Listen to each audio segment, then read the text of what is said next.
I received a really good comment on a video I uploaded 2 days ago, so I wanted to talk about the comment. It says, I like your channel generally, but as someone who defends these suits, I find it naive to think that trolling plaintiffs' counsel look for issues in your site and will sue only if they find issues. They sue without regard to whether the site complies. They make false allegations about the site and then settle for less than the cost of exposing those false allegations. Large sites get sued repeatedly despite having robust compliance programs in place.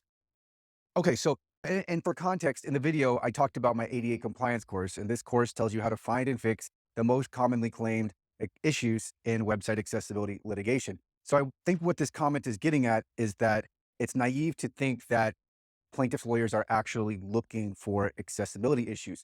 So I'm going to draw on the whiteboard two rectangles, and these are meant to oversimplify plaintiffs' law firms into two buckets. And in the one bucket, you have templated claims, and then the other one, you have specific claims. There used to be more templated claims going around, but these are becoming less and less, but they still exist.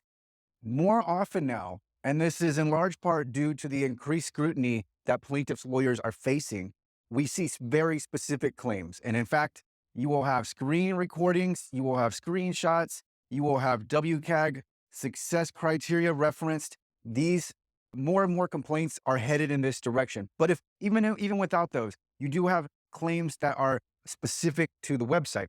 And other times there are templated claims. Now, these are going to cause there to be false claims, right?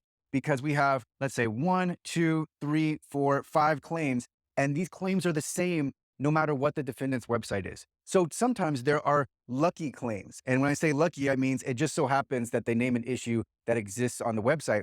But the plaintiff's lawyers are not targeting a website without a reason. So my contention is that they start with just knowing, are there accessibility issues on the website, and then continue from there. So if there are issues, those are going to be the issues that are flagged by scans. And from there, they know that they have a claim of inaccessibility. And so they'll just use their standard accessibility issues as a catch-all. But that's how they decide to target. So the ADA compliance course is going to include all of the issues that are found in scans. But there are some plaintiffs' law firms who are really looking. And so they are really looking for the issues, and they're going to name issues beyond issues that are just found in scans.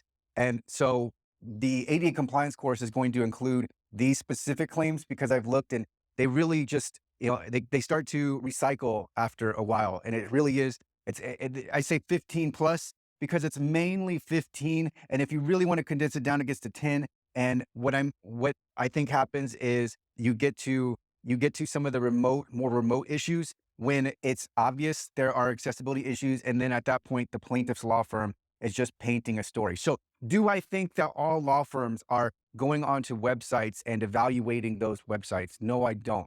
But they are looking for accessibility issues to have a basis for their claim. Now, could there be a rogue law firm that's not? Yes, and I think that's happened in the past, and that's why we've seen some plaintiffs' law firms actually be sanctioned from this. There's been multiple plaintiffs' lawyers who have got into trouble with their litigation.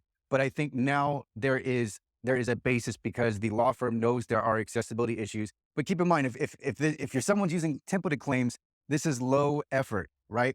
So that's what they're not putting in that as much effort, but they're making this more of a systematic process. Okay, so with specific claims, some plaintiffs' law firms now have teams. And we could have consultants and experts, right? And we could have people that are looking for accessibility issues. And they're getting very specific because, as I've talked about in previous videos, plaintiffs' law firms are evolving. They're not staying static. They know they've got to up their game. In the beginning, things were fairly simple and we saw more templated claims. Now this is becoming less and less the case. And so this is just, this is really what I've done is take what is found in complaints filed, because that's the best information we have. Those are the issues that plaintiffs' lawyers are looking for. And of course, even with the templated claims, right? The templated claims, these 5 issues, they're all incorporated into the ADA compliance course. So the idea here is to reduce your risk as you are genuinely improving your website. There's definitely a strategic component to this, because keep in mind that for many companies, especially for larger companies who are working on their website accessibility, this can easily take 4 to 6 months, this entire process, because you could have like just 1 month could be for the audit, or you could spend 3 weeks finding someone to audit, 1 month auditing. You're almost at 2 months at that point, and then you've got remediation. And most organizations can't dedicate the resources to make this happen all at once, especially because there are some organizations who don't want to have outside people touching their code. So then it's a back and forth. It can become a disjointed process, and this can take quite a long time. And for high visibility websites, this is very much a problem. So you want to reduce your risk as you're working through a website. And so there were a few other points in here. Let's see.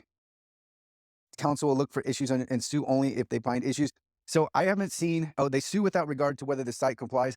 Now I'm going to read into this. This could mean complies with the ADA or is WCAG conformant. As far as complies with the ADA, the standard is meaningful access. And I think if there are technical issues, then that is a win for the plaintiff, right? Because then you're in a technical back and forth over whether your website is actually accessible. And that's not a winning path. And then if the compliance is in reference to WCAG conformance, I have not come across a client where they've had a WCAG conformant website or a nearly perfect accessible website, save for a few issues, and had them nevertheless be targeted in litigation. They make false allegations about the site. So I did talk about, right, the false claims, they result from the templated claims, and then settle for less than the cost of exposing those false allegations. Well, I mean, I suppose that just depends who you're dealing with, but settlement is the name of the game with this industry, right? This industry is built on settlements. Some plaintiffs' law firms will definitely litigate these claims, though. Large sites get sued repeatedly despite having robust compliance programs in place. So I've talked about this previously. With a robust compliance program, you've got a lot of effort being put into accessibility. And I think many times great strides are made in accessibility. But the reason in part why I created the ADA compliance course and why I harp on precision and taking action is because having a compliance program in place does not ensure a website that is free of issues, right? We need to take care of the issues that plaintiffs' lawyers are looking for. So let's say we have this compliance program, right? And we're taking care of this issue, and we're taking care of issues on, like, let's just say the sidebar and different sides of the content. But there are still issues outstanding. And then they're very obvious, or they sit at the front of the page, and that's a horrible drawing. But I'm really just trying to make the point that with these programs, they're not strategic, and there are still issues that remain outstanding. And here's part of that. Accessibility companies are best for accessibility, but there's a disconnect in the market between accessibility and preventing lawsuits. And so even though many accessibility companies market their services under lawsuit prevention and ADA compliance, they don't actually prevent the lawsuits because they're not focused in on the same issues that plaintiffs' lawyers are focused in on. So the key is they're working towards WCAG conformance, which I couldn't agree with more, but the way you go about this definitely determines the level of risk that you have. And you want to take swift action, and you want to work down the issues as fast as possible. As I said, there are about 15 issues that recycle their way through claims over and over again. You want to work down in a prioritized fashion. You don't want to be trying to wholesale take on WCAG conformance, and then you're looking at, then you'll see the critical and the urgent and the severe issues. Okay, what does all of that mean, right? It's supposed to help you and prioritize, but it really doesn't help. And it's really not focused on taking what the plaintiff's lawyers are looking for and making sure that's the priority. That needs to be the priority. And by the way, you will genuinely improve the accessibility of your website as you are working through the ADA compliance course. You'll just do so in the way that you're taking care of the issues that plaintiff's lawyers are looking for. And so the idea here is to leave the plaintiff's lawyers where there's not much there, right? We want to go through the ADA compliance course and then continue on with WCAG conformance. But the idea is to take away the issues that plaintiff's lawyers are looking for. How do I know what they're looking for? I look to the specific claims in their complaints. With templated claims, obviously, these have all been incorporated in the ADA compliance course.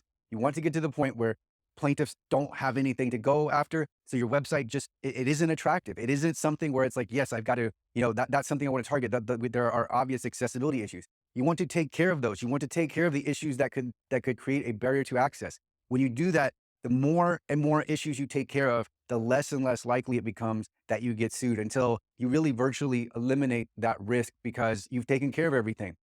So that pretty much covers it. But that's why I agree there are false claims made, but I think that starts with there are accessibility issues that exist on the website. And I have reviewed demand letters. I have reviewed complaints where I look and the client tells me we've been sued. And we know that some of these issues aren't on the website, but nevertheless, there are still issues. And I think that's where everything originates is there are issues that are on the website and the plaintiff's lawyers know it.